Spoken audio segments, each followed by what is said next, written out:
Salmo 25, versículos 16 al 22. Mírame y ten misericordia de mí, porque estoy solo y afligido. Las angustias de mi corazón se han aumentado. Sácame de mis congojas. Mira mi aflicción y mi trabajo, y perdona todos mis pecados. Mira mis enemigos, cómo se han multiplicado, y con odio violento me aborrecen. Guarda mi alma y líbrame. No sea yo avergonzado, porque en ti confié. Integridad y rectitud me guarden, porque en ti he esperado. Redime, oh Dios, a Israel de todas sus angustias. Muy bien, en esta noche vamos a ver que el creyente sufre las pruebas en integridad ante Dios. Y vamos a dividir el pensamiento aquí de David en dos partes. Vamos a decir en primer lugar que desde el versículo 16 al 18 necesitamos la confesión de nuestros pecados. Versículos 16 al 18 y finalmente en los versículos restantes 19 al 22 vamos a ver que también necesitamos la integridad ante Dios. Este es un salmo, como hemos leído hasta acá, un salmo donde David está pidiendo al Señor, está rogando, ¿cierto?, por su ayuda. Él pide al Señor dirección. Él está pidiendo a Dios su ayuda, su protección y también está pidiendo el perdón de sus pecados. Es muy posible que David como rey está enfrentando una amenaza no personal, sino que está enfrentando una amenaza nacional. Recordemos que David es el rey de Israel, él tiene una gran responsabilidad no solo de guiar un liderazgo interno en la nación, sino que él también es el encargado de los ejércitos de Israel. Se fijaron que en el versículo 22 él no dice redime mi vida, sino que menciona ¿a quién además? A toda la nación, a todo Israel. Es decir, este es un salmo donde él está implorando ayuda, dirección de Dios, sabiduría, para guiar una situación no solamente personal, sino que también nacional. Es muy posible que naciones enemigas estaban, como lo hemos visto en los libros históricos, ¿no? Muchas veces la nación de Israel recibió ataques de naciones paganas, como por ejemplo los filisteos. Y en este ambiente de máxima tensión, de prueba, de posible ataque enemigo, de muerte, David está pidiendo ayuda en medio de este tiempo. Y en estos versículos 16 al 22, vemos que David está en el momento más duro de la prueba, en el momento más difícil donde él está pidiendo al Señor ayuda, y vemos que cómo va a enfrentar este tiempo David. Él dice que con integridad delante de Dios. Y ya vamos a profundizar un poco en estos minutos en lo que es la integridad. No sé si a usted, pero a mí se me viene a la mente la palabra integral. ¿Han oído hablar del pan integral? La harina integral, por ejemplo, ¿cierto? Porque el grano tiene todos los elementos, todas sus propiedades, ¿no? Y cuando se hace harina con ese tipo de grano, lo que estamos diciendo es que tenemos un alimento que tiene todas las propiedades del grano. Y esa es la idea de lo íntegro, que está completo, que tiene todos los elementos, que es irreprensible. David quiere que si nosotros estamos pasando por un tiempo de prueba, por un tiempo de incertidumbre, de sufrimiento, de enfrentar grandes circunstancias, Dios quiere que pasemos esa prueba, que la suframos en integridad. Porque saben, lo más fácil es pasar nuestro tiempo de pruebas quejándonos, ¿no es así? O sucumbiendo al pecado, o sucumbiendo a las tentaciones. Dios quiere que hagamos todo lo contrario, que pasemos el tiempo de la prueba con integridad. Nuestro Señor Jesucristo, cuando habló de los granos de la tierra, cuando Él habló del trigo, recuerdan que Él dijo que el grano de trigo, para que pudiera dar mucho fruto, ¿qué le tenía que pasar? Tenía que morir. Si el grano no muere, no lleva fruto, pero si muere, llevará mucho fruto. Cuando nosotros íntegramente nos entregamos al Señor en medio de la prueba, como lo hizo nuestro Señor Jesucristo, va a haber gran victoria y fruto para Dios. Así que, hermanos amados, si estamos pasando un tiempo de prueba, de incertidumbre, de tentación, pasemos este tiempo en integridad delante de Dios.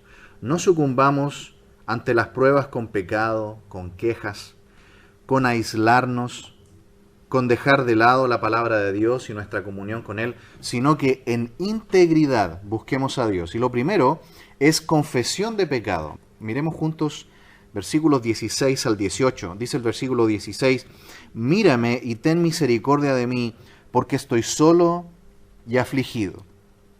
Por eso decíamos al principio que en esta parte del Salmo es cuando David está expresando su máxima tensión. Es el momento donde David está expresando al Señor su momento más duro. Él dice, estoy solo y afligido.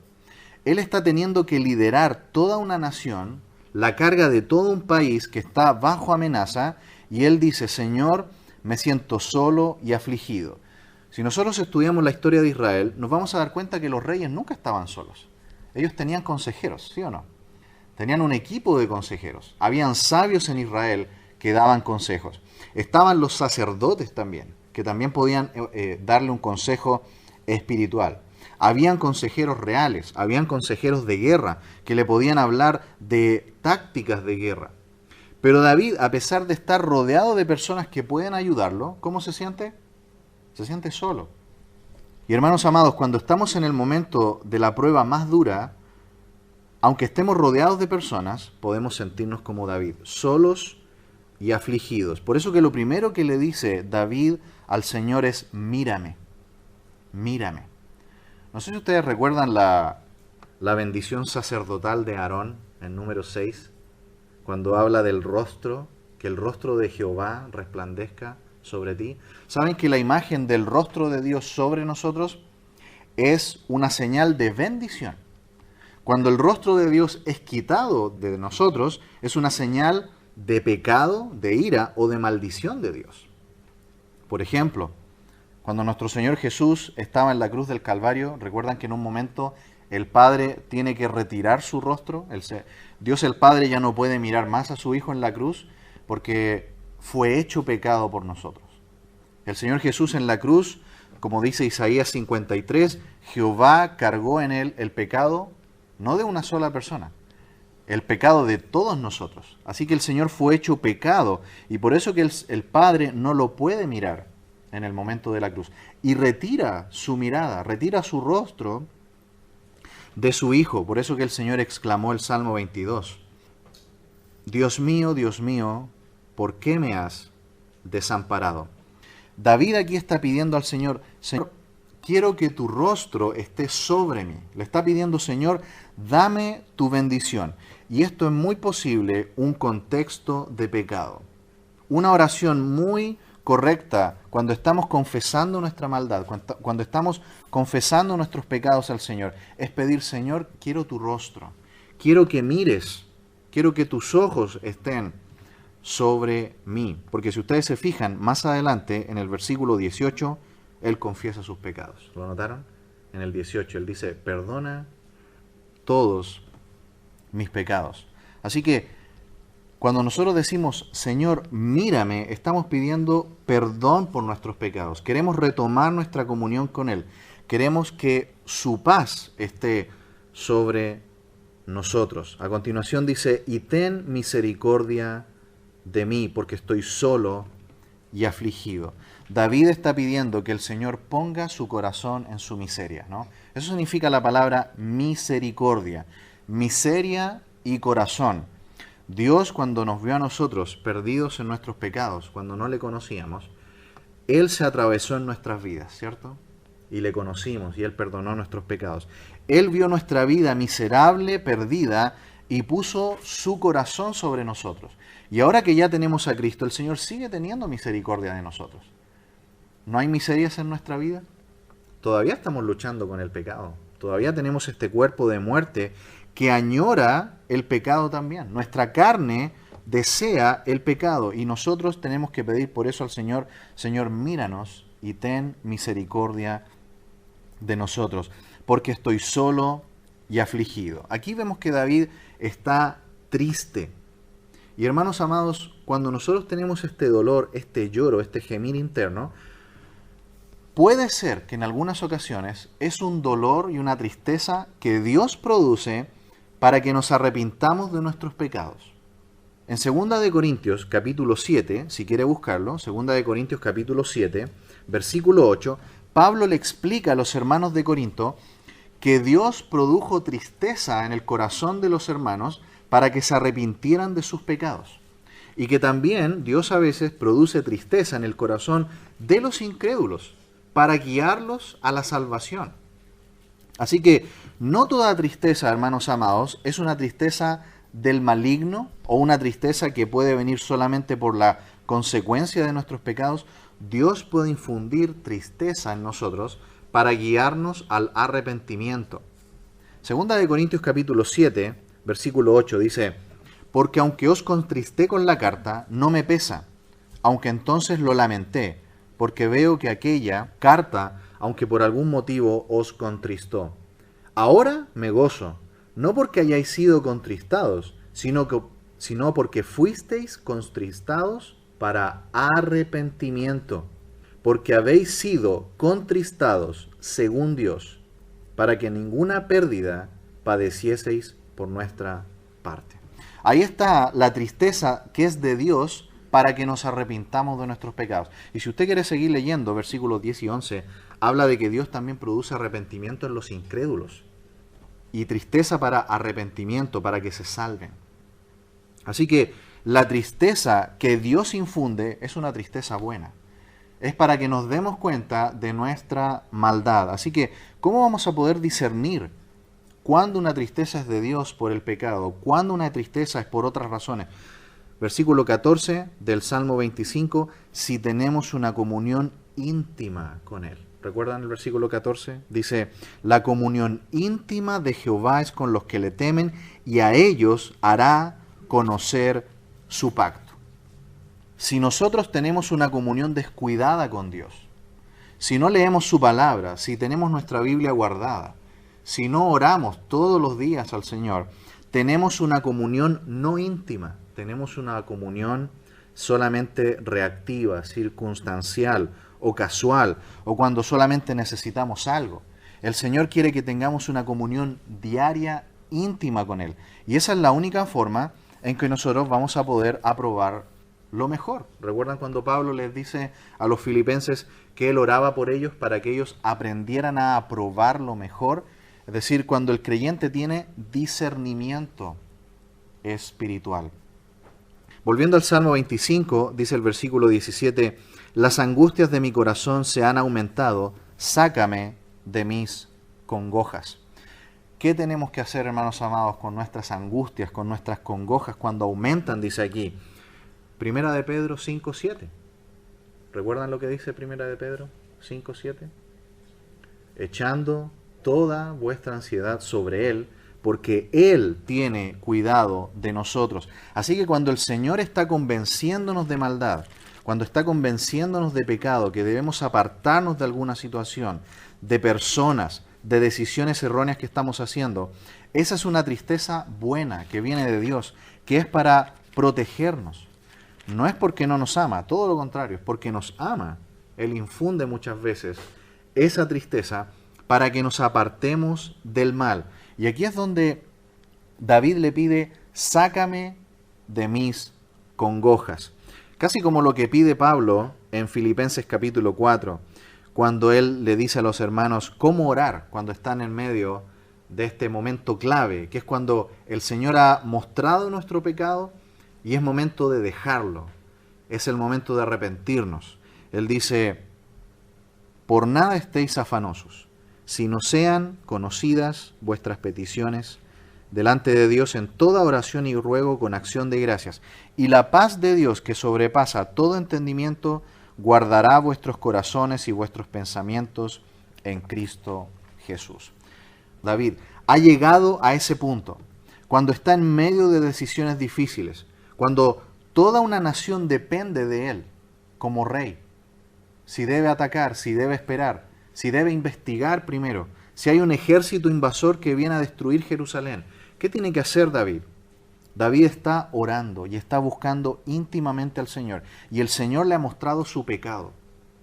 A veces, hermanos amados, tenemos pecados ocultos dentro de nuestro corazón. Recordemos lo que dijo el profeta Jeremías, nuestro corazón es engañoso y es hábil y experto para esconder el pecado y llevarlo a lo profundo y hacer lo que hicieron nuestros primeros padres, Adán y Eva. ¿Recuerdan que ellos, en vez de reconocer su pecado, justificaron su pecado? Cuando Dios vino y habló con Adán, Adán dijo, la mujer que me diste. Y cuando Dios habló con Eva, Eva dijo, la serpiente me engañó. Nosotros siempre, si no estamos en plena comunión con Dios, nuestra tendencia es justificar nuestro pecado. Tratamos de adornar nuestro pecado. Tratamos de exaltar aquellas situaciones que atenúan nuestros comportamientos pecaminosos. Es mucho mejor dejarlo todo y decir, Señor, quiero tu rostro nuevamente sobre mí. Quiero confesar toda mi maldad. Señor, saca todas mis congojas. ¿Recuerdan también lo que dice Hebreos 4:12? ¿Quién nos ayuda para que ese corazón sea revelado y sea abierto y mostremos lo que realmente hay en él? Hebreos 4:12 dice, porque la palabra de Dios es viva y eficaz, y más cortante que toda espada de dos filos, y penetra hasta partir el alma y el espíritu, las coyunturas y los tuétanos, y discierne los pensamientos y las intenciones del corazón. Y no hay cosa creada que no sea manifestada en su presencia, antes bien, todas las cosas están desnudas y abiertas a los ojos de aquel a quien tenemos que dar cuenta. ¿Cómo también podemos ser confrontados y sea revelado lo que hay realmente en nuestro corazón? Con un constante contacto con la palabra de Dios. Así que nuevamente llegamos a lo mismo. La palabra de Dios y la oración son absolutamente indispensables para que tengamos una comunión íntima y cercana con nuestro Señor. Fue la palabra lo que convenció a David de su pecado. ¿Recuerdan el Salmo 139, versículo 23? Examíname, oh Dios, y conoce mi corazón. Pruébame y conoce mis pensamientos. Y ve si hay en mí camino de perversidad y guíame en el camino eterno. Ese es el Salmo 139, versículos 23 y 24. Si estamos en íntima comunión con el Señor, Él va a poder ayudarnos a pasar la prueba, pero lo primero que tenemos que hacer es estar limpios delante de Él, confesar toda nuestra maldad, no esconder nada.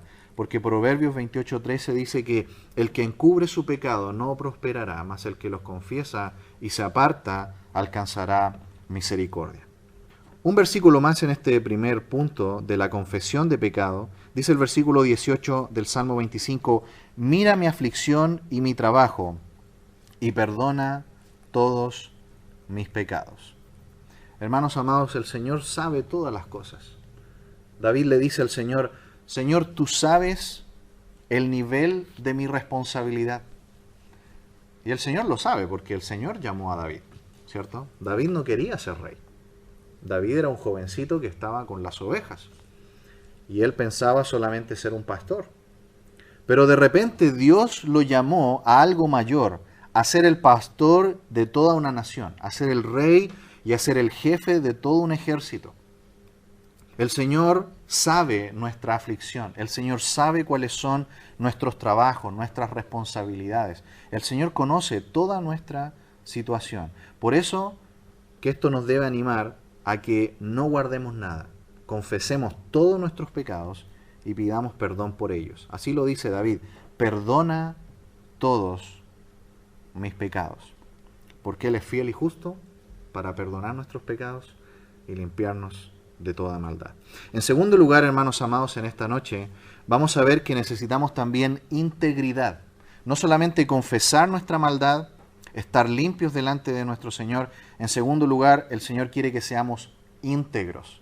Y la integridad la va a definir también la misma palabra de Dios. Hay un versículo que vamos a buscar que nos enseña lo que es integridad. Estamos en medio de una prueba, lo que tenemos que hacer es sufrirlas y pasarla con confesión de pecado y en segundo lugar con integridad. Dice el versículo 19 del Salmo 25, mira mis enemigos cómo se han multiplicado y con odio violento me aborrecen. Así fue la vida de David. todo el tiempo sus enemigos se estaban multiplicando, los que amenazaban al pueblo de Israel. Los primeros enemigos que él tuvo fueron bestias, ¿recuerdan? Cuando él cuidaba sus ovejas, venían animales salvajes para matar ovejas de su rebaño, pero ¿no le daba el Señor fuerza a David para destrozar con sus propias manos leones y osos? Eso dice la palabra de Dios. El Señor le dio la habilidad para el combate y para la lucha.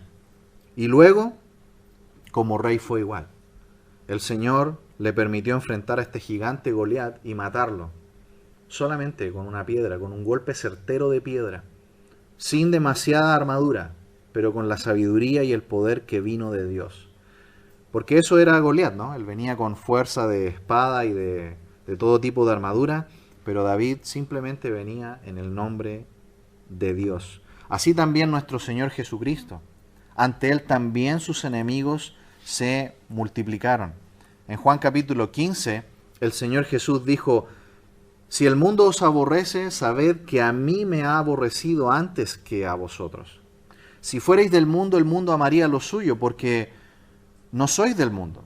Antes yo os elegí del mundo, por eso el mundo os aborrece. Versículo 20. Acordaos de la palabra que os he dicho. El siervo no es mayor que su señor. Si a mí me han perseguido, también a vosotros os perseguirán. Si han guardado mi palabra, también guardarán la vuestra.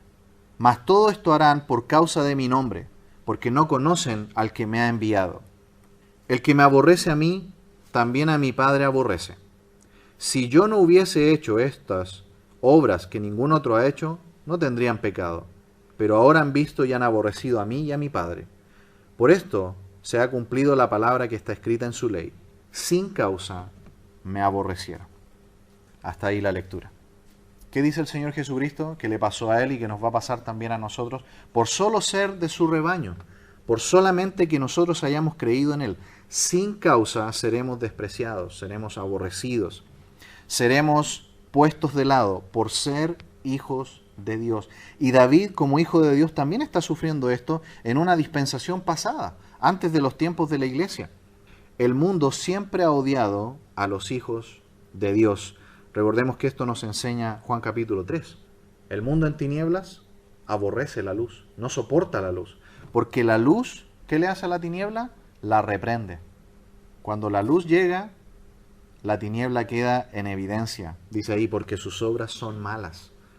Por eso Caín mató a su hermano Abel, porque las obras de Abel eran justas y buenas, y las de Caín eran malas. Con odio violento me aborrecen, dice David. Así fue con nuestro Señor.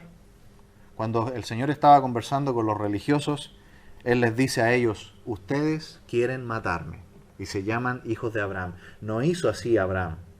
Y más adelante, luego de que el Señor resucitó a Lázaro, este grupo de religiosos se juntaron, ¿y qué acordaron? ¿Qué tramaron? Matarle. Dice ahí Juan 11, desde aquella hora ellos planearon matarle. El aborrecimiento, la envidia, el odio, el enojo, y llega eso al asesinato.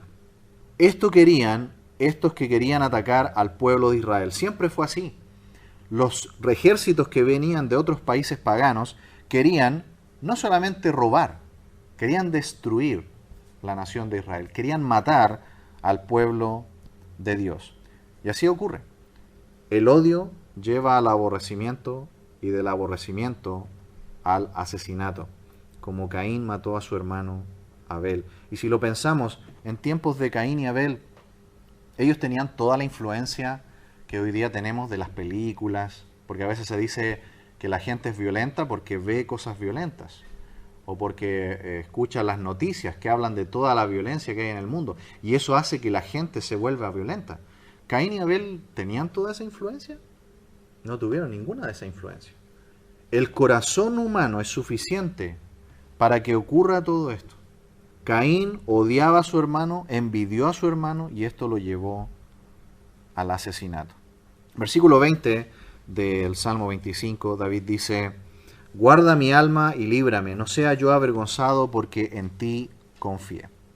Guarda mi alma y líbrame, no sea yo avergonzado, porque en ti confié. Esta debe ser, hermanos amados, la oración en medio de la prueba.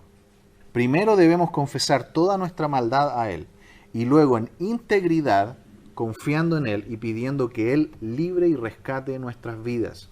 A continuación, el versículo 21, que quizás es el corazón de esta parte de este pensamiento, es: integridad y rectitud me guarden, porque en ti he esperado. ¿Qué es la integridad? Bueno, la misma palabra de Dios nos la define en el Salmo 119. ¿Me acompañarían? Salmo 119, versículo 80. Dice: sea mi corazón, ¿cómo? Íntegro en tus estatutos, para que no sea yo avergonzado. Desfallece mi alma por tu salvación, mas espero en tu palabra. Desfallecieron mis ojos por tu palabra, diciendo: ¿cuándo me consolarás? Porque estoy como el odre al humo, pero no he olvidado tus estatutos. ¿Cuántos son los días de tu siervo? ¿Cuándo harás juicio contra los que me persiguen? Los soberbios me han cavado hoyos, mas no proceden según tu ley. Todos tus mandamientos son verdad, sin causa me persiguen, ayúdame. Casi me han echado por tierra, pero no he dejado tus estatutos. Vivifícame conforme a tu misericordia y guardaré los testimonios de tu boca. Para siempre, oh Jehová, permanece tu palabra en los cielos. Hasta ahí la lectura. Según esta porción de la palabra de Dios, ¿qué es la integridad? No es sino mantenernos obedientes a la palabra de Dios. Eso dice. Un corazón íntegro es aquel que se mantiene en los estatutos de Dios. Integridad es obediencia a la palabra de Dios. Así que, ¿cómo vamos a enfrentar el tiempo difícil de prueba que podamos estar pasando? En primer lugar, tenemos que confesar toda nuestra maldad a Dios, estar limpios delante de Él, estar en confesión continua de nuestros pecados. Y en segundo lugar, mantenernos en integridad, es decir, obedeciendo la palabra de Dios. En eso debemos esperar, tal como esperamos más adelante ver el Salmo 37, donde dice: confía en Jehová y haz el bien, y habitarás en la tierra, y te apacentarás de la verdad. Deleítate a sí mismo en Jehová, y Él te concederá las peticiones de tu corazón. Encomienda a Jehová tu camino, confía en Él, y Él hará. Tenemos que esperar en Él. Solamente cuando hemos confesado nuestra maldad y cuando nos mantenemos íntegros, es decir, obedientes a su palabra, es que podemos orar de esta manera: redime, oh Dios, a Israel de todas sus angustias. Redimir, recuerdan que lo estudiamos hace un tiempo esa palabra, significa rescatar. Rescatar a alguien que no tiene otra posibilidad, otro tiene que intervenir. Muchas veces tenemos que orar así, ¿no es cierto? Señor, rescátame, tú eres el único que me puede ayudar. David aquí nos enseña que debemos reconocer que el único que puede rescatarnos, salvarnos de las situaciones límite en las que vivimos es Dios y no el hombre. A veces caemos en el error de pensar que las personas son las que nos van a ayudar. Es cierto que Dios a veces puede usar a personas para ayudarnos, pero la mayor batalla no se libra fuera de nosotros. La mayor batalla está dentro de nosotros, en nuestro corazón. Allí es donde más lidiamos, ahí está la verdadera lucha. Y el único que puede obrar allí es solamente Dios. Los hombres nos pueden ayudar hasta cierto punto. Los mejores maestros, los mejores consejeros, nuestros mejores pastores pueden ayudarnos, pero el único que puede obrar dentro de nuestro corazón, convencernos de maldad y guiarnos al arrepentimiento, es solamente Dios. Si no lo hacemos así, vamos a terminar como el necio de Proverbios 19.3. Proverbios 19.3 dice: el insensato tuerce su camino y luego contra Jehová se irrita su corazón. En vez de confiar en el hombre, en nosotros mismos o en otros, confiemos directamente en Dios. David pide que lo rescate Dios, no el hombre. Y no solamente pide por él. Mira, hermano, la generosidad que tienen los hijos de Dios cuando están en medio de las pruebas. No están centrados en ellos solamente. David está diciendo: Señor, líbrame a mí, sí, pero también libra a todo tu pueblo. Cuando usted esté en medio de las pruebas, ore por otros que también están en pruebas. Y sea un instrumento de bendición para otros. que usted puede ayudar. Lo más básico que podemos hacer es orar. David está diciendo, Señor, líbrame a mí, pero también libra a tu pueblo de todas sus angustias. Salmo 34:4 dice, busqué a Jehová y él me oyó y me libró ¿de qué? De todos mis temores. Así lo hizo el Señor también, cuando estaba en el huerto de Getsemaní, cuando estaba en la cruz del Calvario. Dice la Escritura que él fue oído a causa de su temor reverente. Vimos, hermanos amados, en esta noche que el creyente sufre las pruebas en integridad ante Dios. Necesitamos confesión de nuestros pecados y vivir íntegros, es decir, apegados en obediencia a su palabra. Vamos a orar.